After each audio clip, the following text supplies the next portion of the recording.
Keep it home. Do we have to sign something? I didn't see anything. Hey everybody, what's up? It's Nicole. Welcome back to my channel.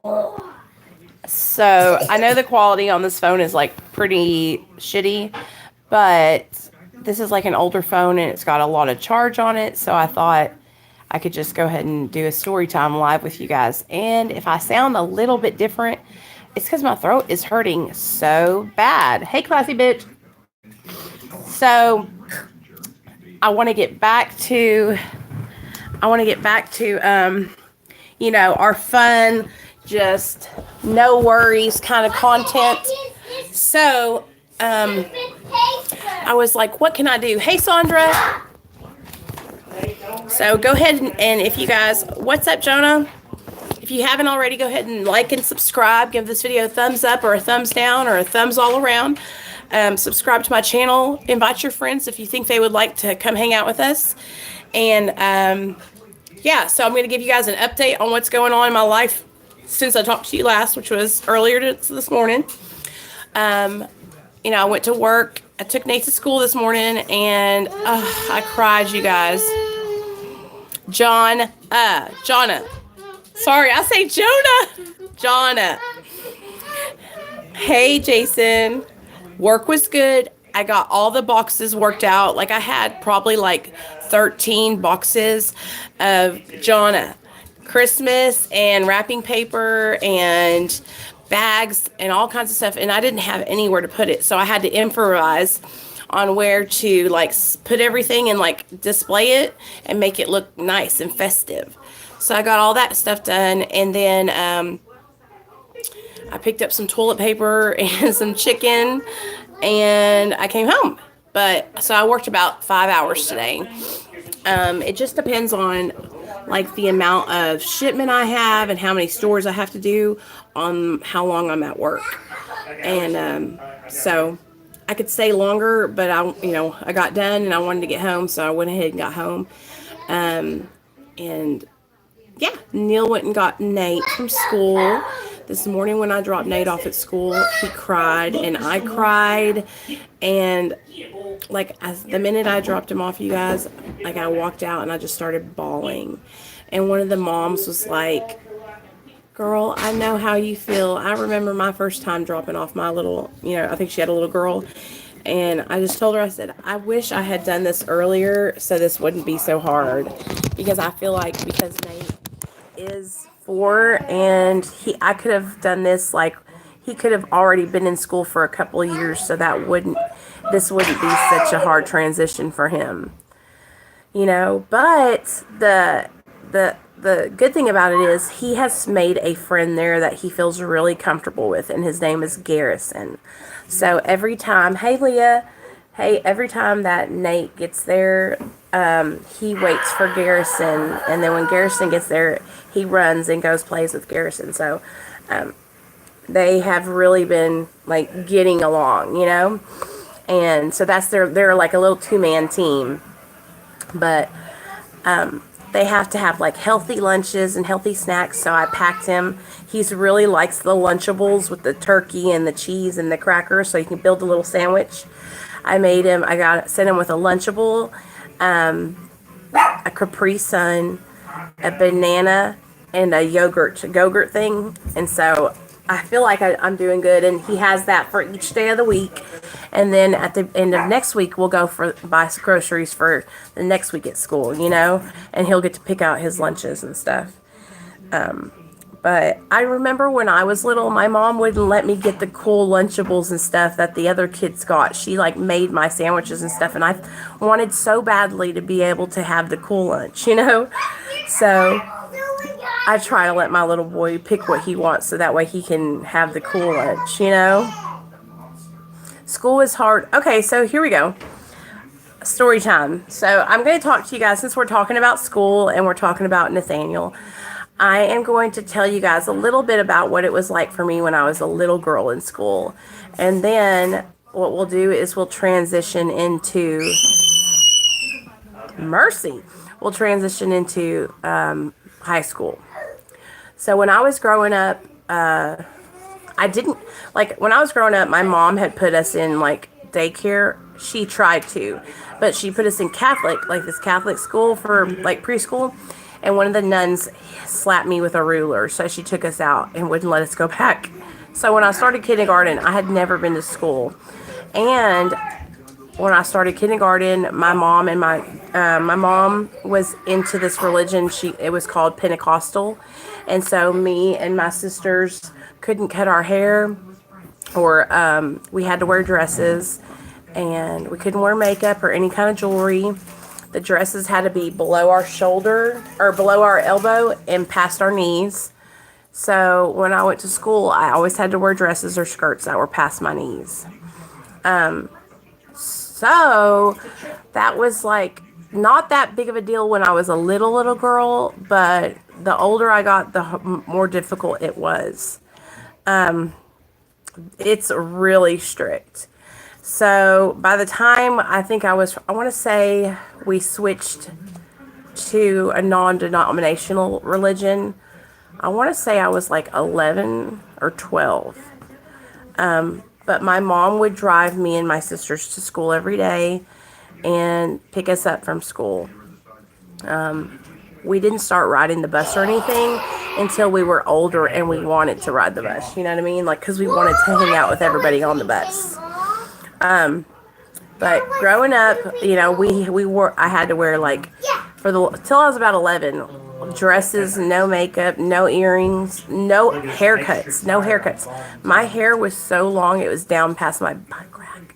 It was so long, I would wear, and my mom would put it in pigtails on either side of my head, so I just had these big, long, black ponytails and little bangs like this. So I'll have to show you guys a picture of me when I was a little girl, but I looked like Nate, only, you know, darker complected, because Nate's white, but yeah, it does. I think it does too. So and we grew up in the church, you guys. Thanks, Jason. We grew up in the church, like where we would fall asleep underneath the pew, and my mom would be at like revival and Wednesday night Bible study and just like all these church events. So we grew up all around church families, right? But like my mom was best friends with this lady. I can remember her, you guys, because her name was Nancy. And she actually passed away in a house fire, you guys. And the reason the house caught on fire was because they were cooking dope inside the house. And my mom did not know that she was a methamphetamine addict until, like, I think my mom and my dad, my grandpa passed away when I was like 13, and my parents went to New York and they had somebody come and watch us, which was my mom's friend, Nancy. And so Nancy came over and she watched us for a week while my parents were in New York, right? And the whole time she was babysitting us, like, she was barely ever there. We were just coming and going as we pleased. Me and my sisters, you know, we would always go everywhere together. We would go to school, ride the bus, come home. She wouldn't be there. It was just like odd. It was like she was just always running around. And when I was that young, I didn't know what tweaking was or what was going on, you know? So I remember my mom came back, and when they came back into town, and she was like, "What's going on? Like, where has Nancy been?" And I remember her just like, her and my mom, like, kind of like arguing back and forth. And now that I think back to it, she was always spun out, y'all. She was always cleaning out her house when we would go over there. She was always taking apart something and trying to put it back together. She always had like all these electronics strewn all over her kitchen, and she would be like taking apart this VCR to put this piece into that piece. And now that I look back and I remember, I'm like, no, I didn't, because I was only 14 years old. So I didn't know what that was. You know, I didn't know what she was doing. But now that I like reflect back onto those times, I think, man, now I know why she was doing all that, you know? And so my mom was like, after that, I knew I was never going to trust Nancy with you girls again, because she was just doing something. I didn't know what it was, but I knew she wasn't doing something because we just talked about this the other day when I went up there for Thanksgiving. I know. And her daughter was one of my best friends. Her name was Kathy, and she had we all had long hair because we couldn't cut our hair. And we all had to wear these like long jean skirts, you guys, and like long, like button up front shirts with like sleeves down to here. We all looked the same. We all looked the same, except for with different color hair, you know, but we basically all looked like little. It was really strict. Neil's over here calling me a dork. But, you know, that's how the kids treated me in school when I was younger. Because it was like not cool to have to dress like that, you know, until I was like 12. And then we got to, it does sound like it, doesn't it? And my mom would like roll my hair up in little buns, or she would put it in little pigtails, or she would braid it in French braids all the time. It was pretty strict. And my dad wasn't around because he was at work all the time. It's not, hey, Sam. It's not because he didn't want to be around, but it was because my dad worked like overnight. And he was like working his butt off to provide for our family. So my mom had free reign of like whatever religion she wanted to make us and whatever things that she wanted to do. You know, we were always with my mom and like running around doing stuff like that. But I can remember when we were growing up, we had this huge playroom, you guys, in the original house I grew up in that my parents, they don't live in it anymore. But we had this giant playroom where we would, like, it was just a huge room with all of our toys inside of it. And we would set up couch cushions off of all the couches, and we would play battle stations, and we would rip the heads off of our Barbies and the bodies apart. So we would be chunking legs of the Barbies at each other and heads of the Barbies. We were not like little girls that loved Barbie dolls, but we had Barbies, you know, but it was because we used them to play battle stations with, and we would go after each other with Barbie legs and heads and just slanging them. My mom would let us get pots and pans out of her from underneath the sink and put them on our heads and use them as shields. But we had, you know, it was just me and my two little sisters. And so we were never alone. We always had each other to like just hang tough, you know. And so we mauled those Barbie dolls. We did not care. We were playing battle stations, damn it. It was good. It was good times, you know. It was a good time. Hey, you weren't supposed to take all this stuff out. Me and my sisters were so tight, you guys. Like, me and Michelle and Christine, we would we ran tight in school too. Like, once we got old enough to like make our own decisions and wear our own style of clothes. Me and my sister Michelle, I would be in 10th grade and she would be in 8th grade. So we would be in the same building. And then Christine would be in 6th. But me and Michelle would be like a grade and, you know, 10th and 8th. Yeah, a grade apart from each other. So we would always be in the same building together. And let me just tell you a story about my sister Michelle.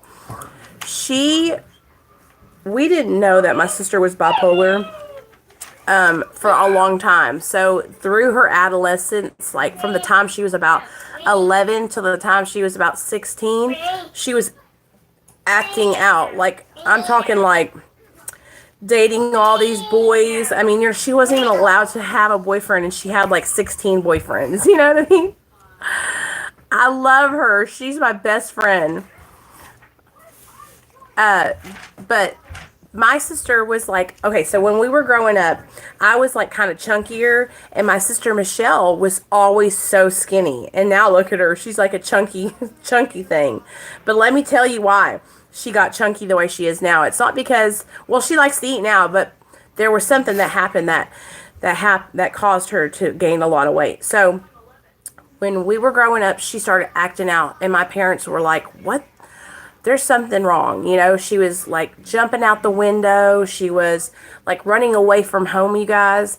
She was sneaking guys into the window and underneath our beds, like way before like a regular kid would sneak somebody in their window. Like this was all like really out of it, and it wasn't anything like she wasn't a bad kid. So it was like all out of nowhere, this like this rebellious, just like I'm gonna do what I want to do. I'm gonna be promiscuous. I'm gonna, you know, fight with my sisters. Like we would wake up in the morning, and she would be so angry. She would get a knife out of the drawer in the kitchen and chase me and my mom and sister around the house with this knife because she didn't want to be woke up. And we would all be so scared of her. Like we would, you know, it was like she was crazy. So she she was really acting out. So my parents were, this is where my addiction started, and I kind of like got to slide underneath the radar because my parents were so focused on watching my sister and trying to get her help. So my parents had her put into a mental asylum, like a for mental health, a like rehabs, only not for drug addicts, like for people that have mental problems. And she stayed there, you guys, for 6 months. And while she was there, she got put on a bunch of different medications. And one of the medications they put her on was lithium.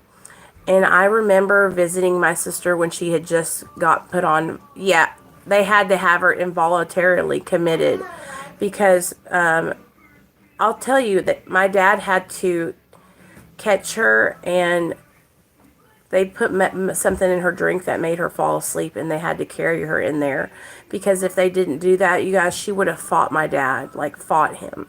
So they took my sister into there and they dropped her off, and my dad cried, my mom cried, like our whole family was just so upset because we wanted my sister to be okay, but she had gotten to the point where she was being so rebellious that my parents were going to get in trouble by the law. Like they had to do this thing where they fence petitioned her, and that what that meant was that they were not responsible for her actions anymore, that the state was responsible because they couldn't stop her from doing what she was doing, you guys. Like, so once they fence petitioned her, then she started getting in legal trouble with the state, like, and having to go to juvenile detention centers. So she got out, she got put on lithium, and I remember she had been on it for like 2 months, and we went to go visit her in that psych ward, and she was like a zombie. Like, it was the scariest thing, like a robot. And she was gaining weight. Like, she had gained like 80 pounds in like 2 months from being on lithium. And it totally shut down her thyroid. I mean, it just totally screwed her up. When my sister was little, like, she was a swimmer. I mean, she was fit and toned and just really stacked. And once she got put on that medication, it just totally messed up her whole system. So while she was in there and my parents were like going back and forth visiting her and just trying to make sure she was okay and trying to abide by the law because, you know, the state of Arkansas was getting involved because they weren't able to control her. So my parents were kind of like blindsided, and they didn't have like, there wasn't enough of them to go around to make sure that me and my sister Christine were okay. I mean, of course we were with them, but I was like sneaking under the radar, you know, like I was going around and getting messed up and hanging out with different people and using drugs. Well, my parents were really focused on my sister. So when my sister finally was released from that mental hospital, she came home, and they were balancing out her medications, and she would have to go in and like have blood drawn and make sure that her levels were right, because if they weren't, then it could like really make her sick from the medications that they had her on. So, it was just like, that was a really hard time for my family because we didn't know what to do, you know, and we wanted my sister to be okay, and my dad wanted her to be okay, and my mom was so scared. And me and my sister Christine were just like needing on my parents, but they were so busy being worried about my sister. So it's just like, it couldn't have been, there wasn't anything else we could have done. Like, my parents, my mom was a superstar. Like, she did all this like research on finding out how to get my sister help and how to, get her committed so that way she wouldn't hurt herself or others and all kinds of things. My mom, she was the strong one through it all, because my dad, he didn't know how to handle it. He didn't know how to cope with those kind of things. And I think that's where I get a lot of like the way I react to things is from my dad, because we're both like really just like high strung, and I don't react to things the way I should, like I kind of a little bit, but I think that's where I get that from. Right, and so that's what I did. While my sister and my mom and dad were busy with my sister, that's when I first got my public intox. And I don't know if, I think I told you guys that story about when I was cheerleading at the basketball game, and I went out with Jessica and my friend Jerry, the gay guy, and we drank Seagram 7 and 7-Up. And then I went to the basketball game and I was cheering, and I almost fell on top of the coach's pregnant wife, and I was just so drunk. Yes. And so I got arrested that night and went to jail for a public intox. And I remember my parents picking me up that night, and I was just like, that was the night where shit hit the fan. And I was like, we were driving in the car, and they were like, what is going on with you, Nicole? Why are you drinking? Why are you screwing up? Like, my dad was pissed. And I was like, I can remember verbatim going, well, so what? Michelle's smoking crack.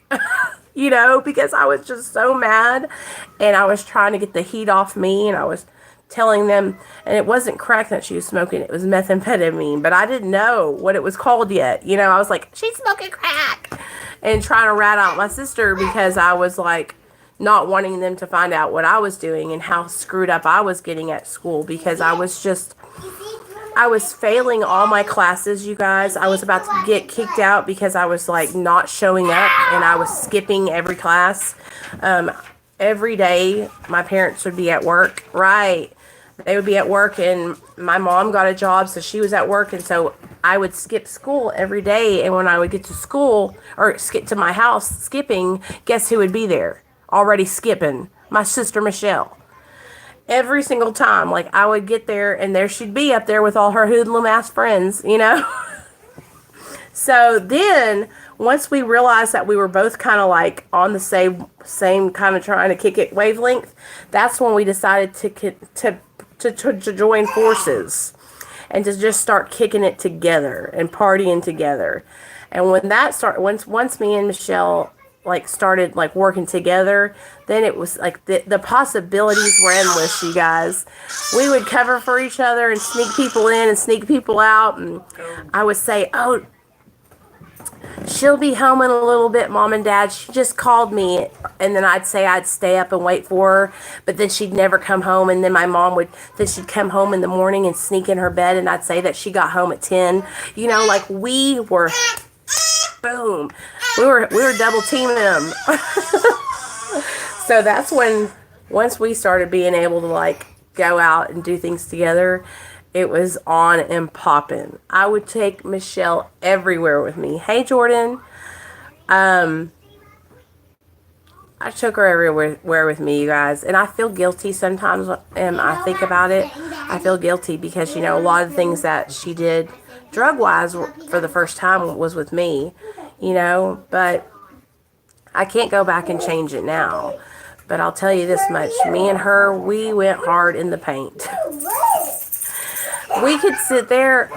Okay, when I go back to work, I'm going down there this, I know. I'm going down there this weekend. Me and Neil and Nate are going down to my mom's house again this weekend on Saturday to do like cookies and stuff. And my sister's going to be there. And we're going to sit down, and I'm going to videotape StoryTime live with my sister Michelle. And you guys are going to die. because I start laughing every time I get around my sister because she remembers things that I don't remember, and I'm like, oh shit. You know what I mean? And the thing about it is, like, she remembers parts of the story that I don't remember, and then I remember parts that she doesn't remember. So we get together and start telling it together. Then we're like, bah, bah, bah, bah, bah, bah. It's like a bunch of cackling hens, y'all. Hey, Cher. How are you doing, girl? I tried to text you on Hangouts. I want to talk to you after this, okay? How you went home with a boy and you didn't know his name and you couldn't find your car. Yes, that's a true story. And now I know who he was. Now I could tell you it was this guy named Thomas Giusti. And his sister, his name was Maria. And we were actually in school together. We grew up together. But when it happened, you know, I was drunk. I could not remember for the life of me who that dude was. I didn't know where I was at. And I thought I was alone, you know, but I had Stormy with me, which Stormy is not even my friend, y'all. That's my sister's best friend. But that's how, see, Stormy and Misty, go figure. Stormy and Misty are sisters too. And Stormy was Michelle's best friend and Misty was my best friend. Okay. No, I never found those keys ever. Like, I had to get the spares for my mom and dad. And you know what? Oh, let me tell you guys about how I lost my car. My car that I lost the keys to. So that car that I lost the keys to was a 2001 blue Ford Focus. I bought that car in the year 2000, okay? It had 5 miles on it, and I paid, I think, like $16,500 for it. Well, I paid the whole thing off. Like, I worked really hard and paid my car off. Like, nobody paid for it for me. I bought that. That was my car. So when I got up here to Little Rock after getting out of prison, my dad brought my car up here to me and dropped it off so I could have it, right? And I went and I got my insurance on it, and I got it registered here in Little Rock, and I started doing my thug fizzle, you know? I started running around Little Rock, fucking getting fucked up.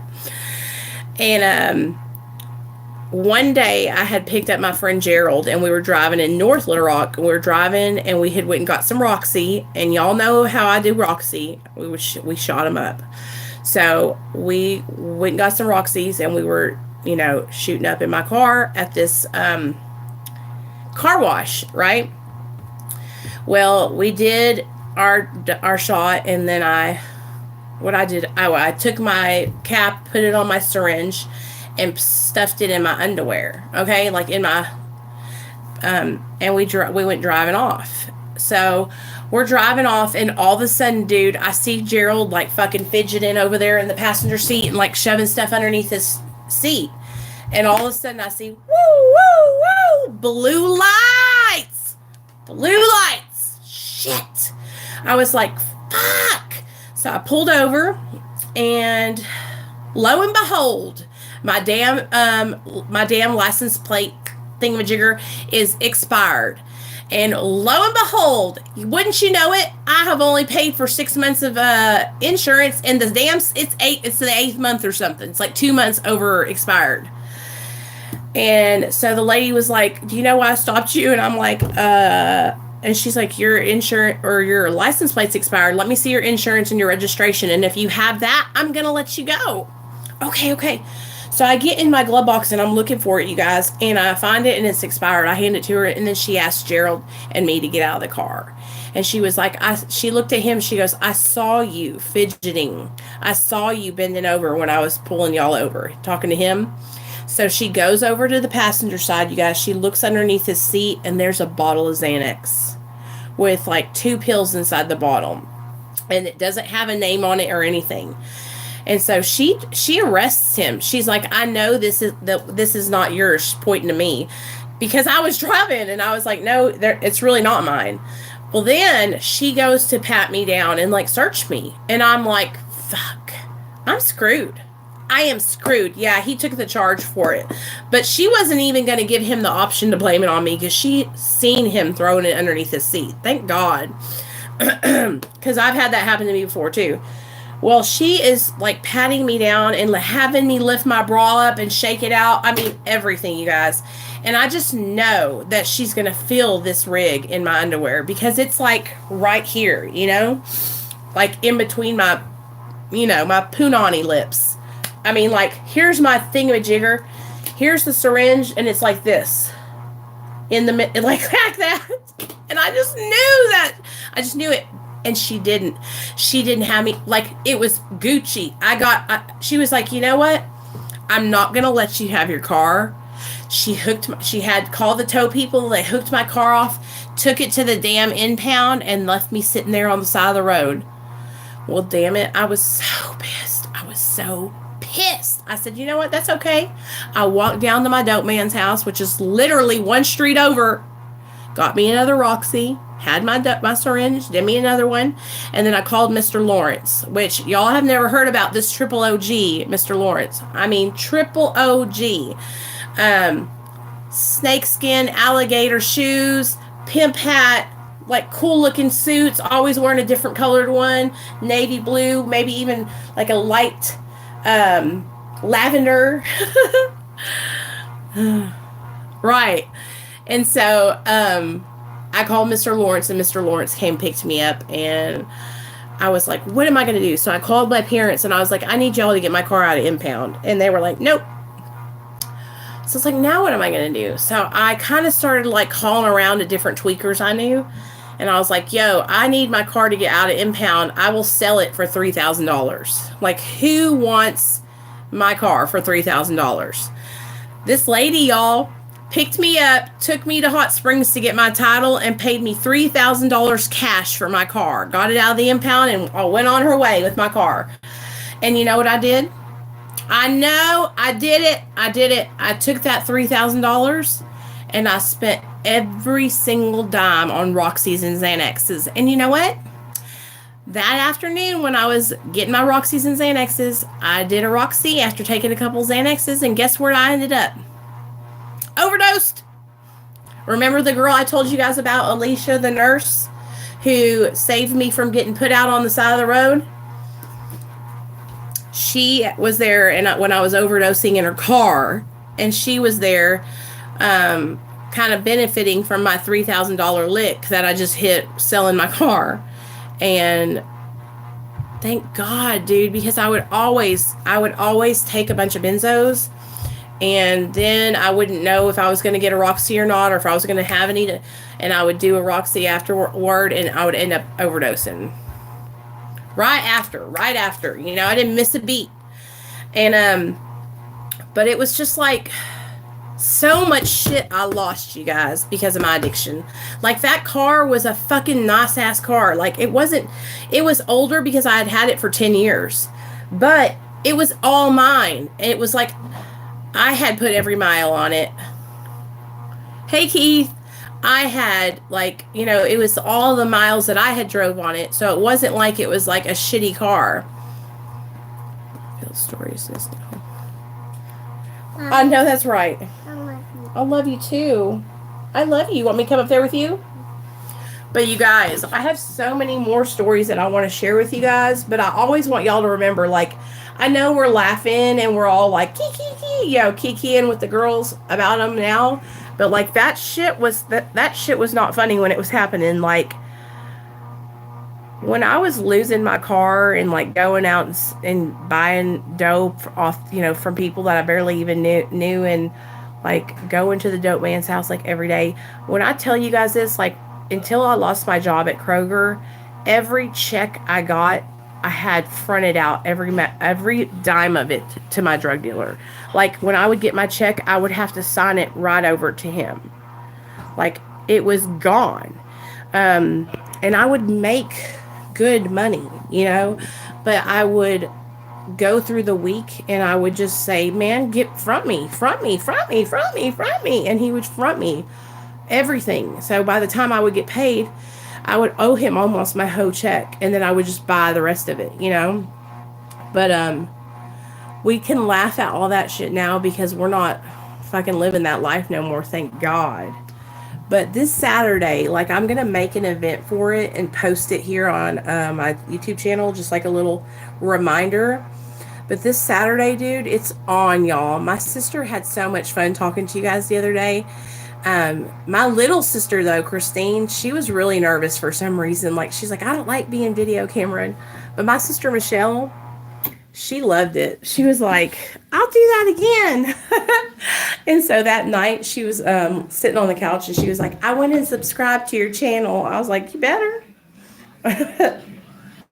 So anyway, that's the story. Oh, classy. She is. I love her. That's my best friend. I'll tell her you said that. She's going to be like, okay.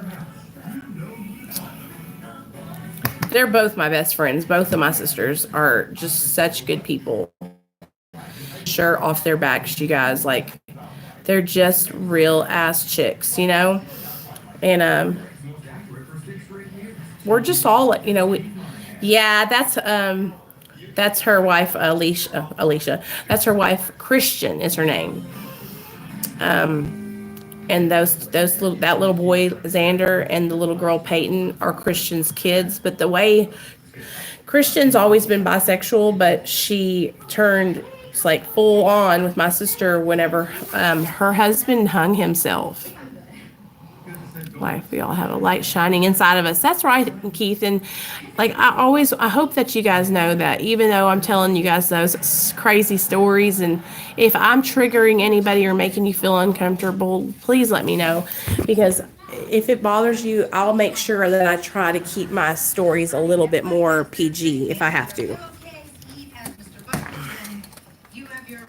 Yeah, he hung himself because he had cheated on her, you guys, and she was like, I'm not taking you back. It's true story, true story. Those beautiful babies, those beautiful kids. My sister is like their dad, basically, you know. But my sister tries to do like as much as she can for them and be a part of their family and take care of them. They all live together. She's been with Christian for like 5 years or something now. But if you guys haven't already, go check out my sister Christine's YouTube channel. It's just the Christine DeMayo. And she has like music over there, and you can see her playing guitar and everything. She's really, really good, you guys. Like, really good. Go subscribe to her channel, and it'll make her feel so good. Yeah. Hey, Captain. Hey, the Viper. Gamut, Chrissy. So, oh, my throat hurts so bad, you guys. I know. Listen, I tried to make everybody a mod. Do you want to be a mod, Chrissy? I'll put you on there. Don't worry. Don't be upset. I'll get you on there too, okay? I just went there yesterday. I went through there yesterday. I was like, check. And the reason I did that, you guys, is because we were getting trolled hard and I needed some protection. So now I got all these wrenches. But we're all friends here. And you guys, oh gosh. Okay. And I'll put a link to her channel in the comments, and that's what I'll do. Don't feel lonely. You're part of us still too. You guys know that I finally talked to the trolls. Like, I talked to them. I know who they are. It's just one person. It's actually a husband and wife team, but they have all these different profiles. Well, they messaged me on Instagram, and they just basically told me that they're hey, SoberTube, I saw your Egypt vlogs. Those were so fucking cool. Yeah, they were the other day. Well, they're making videos about me now, you guys, like edited videos of me. And which is funny because like I give you guys some pretty crazy content on here, and so they're splicing my videos today together. Yes, Legends Mommy. Hey, sober too. Yeah. Okay. So they were spliced. They're like literally made a troll channel and a channel dedicated to just splicing my videos together and editing them. And it's just crazy. But I asked them, I was like, what's the deal? And they're like, it's all in good fun. And I was like, but when, I mean, it might be to you, but here's the deal, you guys. What if I was like somebody who was brand new in my recovery, and I was weaker, or not weak, but softer, not as, I don't know how to say it. It's not that I'm strong, but I don't know, just not able to to put up with that kind of like trolling, yes, Captain. That could have really like threw me for a loop. But but I don't know what else to do. Um,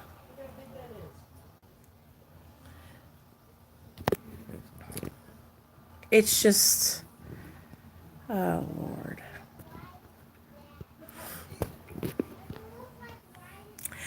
So it was. Anyway, this stream has gone so good.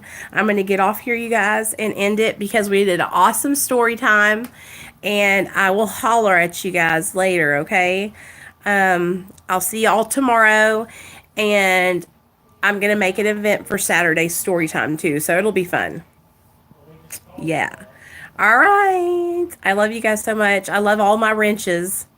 It sounds like I'm saying I love all my winches. Okay. Bye, you guys. I love you, winches.